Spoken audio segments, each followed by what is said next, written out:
Sir అంటే మేజర్గా 42 acres నుంచి జస్ట్ స్పాన్ ఆఫ్ ఒక 6-7 ఇయర్స్ లోపు మీరు 125 ఎకర్స్కి చేరుకున్నారు. అంటే 557 ప్లాట్స్ నుంచి ఇప్పుడు 1600 ప్లాట్స్ ఉన్నాయి సార్.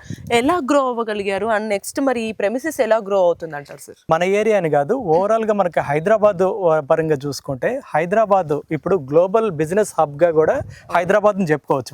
ఆ విధంగా మనకి చూసుకున్నప్పుడు సిటీ నలుదిక్కుల ఒక హైదరాబాద్ ఈస్ట్ అని కాదు, వెస్ట్ అని కాదు, నార్త్ సౌత్ అని కాదు, 4 సైడ్స్ హైదరాబాద్ డెవలప్మెంట్స్ కి మంచి స్కోప్ ఉన్న ఏరియా హైదరాబాద్ గా చెప్పుకుంటాం. దాదాపుగా జిహెచ్ఎంసీ స్టార్ట్ అయినప్పుడు 650 స్క్వేర్ కిలోమీటర్స్ లో ఉన్న హైదరాబాద్ వచ్చి ఈ రోజు 2000 స్క్వేర్ కిలోమీటర్స్ అంటే 3 times మల్టిప్లై అయ్యింది. 1998 నుంచి 2001 వరకు ఐటీ ఇండస్ట్రీ రావడంతో దాదాపుగా ఈ రోజు లక్షలాది మంది ఎంప్లాయ్మెంట్ ఈ రోజు ఐటీ ఎంప్లాయీస్ పైన డైరెక్ట్ గా ఇండైరెక్ట్ గా డిపెండ్ అయ్యి ఉన్నారు. ఐఐటి కాలేజెస్ హైదరాబాద్ లోనే ఉన్నాయి, దాదాపుగా అగ్రికల్చర్ యూనివర్సిటీస్ ఉన్నాయి, మెడికల్ కాలేజెస్ ఉన్నాయి, ఇంజనీరింగ్ కాలేజెస్ ఉన్నాయి, డిగ్రీ కాలేజెస్ ఉన్నాయి.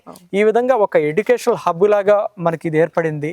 దీని తర్వాత వచ్చేసి మనకి రామోజీ ఫిలిం సిటీ లాంటి స్టూడియోస్ ఉన్నాయి, వండర్లా లాంటి అమ్యూజ్మెంట్ పార్క్స్ తో ప్లస్ మనకి టెంపుల్స్ తో టూరిజం డెవలప్ అయింది బాగా. వరల్డ్ క్లాస్ హాస్పిటల్స్ కూడా బెస్ట్ ట్రీట్మెంట్ కావాలంటే హైదరాబాద్ వైపు చూసే పరిస్థితి.